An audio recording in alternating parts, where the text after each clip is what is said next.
ಭಾಗವತ ಕೇಳಬೇಕು ಅಂತ ಗೊತ್ತಾಗಿದ್ದೇನೆ ಜಯತೀರ್ಥಾಚಾರ್ಯ ಪೂರ್ವಾಶ್ರಮದಲ್ಲಿ ವಿದ್ಯಾವಾಚಸ್ಪತಿಗಳು ಅನ್ವರ್ಥಕ ನಾಮಧೇಯರು. ಅದೇನು ಕಂಠ, ಹೇಳೋ ರೀತಿ ಅದ್ಭುತ. ಸಣ್ಣ ವಯಸ್ಸು ಗೋವಿಂದಪ್ಪನ ಛತ್ರದಲ್ಲಿ ಭಾಗವತ ಹೇಳೋರು.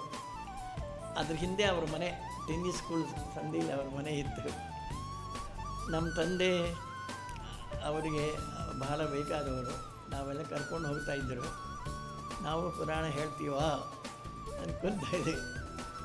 ಜಯತೀರ್ಥಾಚಾರ್ಯ ಹೇಳೋದು ಕೇಳಿ ಒಳ್ಳೆ ಕಂಠ, ಶಬ್ದ ಪ್ರಯೋಗಗಳು ಅದ್ಭುತವಾಗಿತ್ತು. ಕಂಠಸ್ಥ ಎಲ್ಲ ಆ ಪುಣ್ಯಾತ್ಮರಿಗೆ ಅವರ ಪರಂಪರೆಯಲ್ಲಿ ಬಂದವರು ಮುಂದೆ ಭಾಗವತ ಅದೊಂದು ಪುಣ್ಯನೇ. ಭಾಗವತ ಅಂದ್ರೆ ಏನು ತಿಳ್ಕೊಂಡ್ರಿ? ಯದ್ದೊಯ್ ಭಾಗವತಂ ಶಾಸ್ತ್ರಂ ಭಗವದ್ ರೂಪ ಮುಚ್ಚತೆ.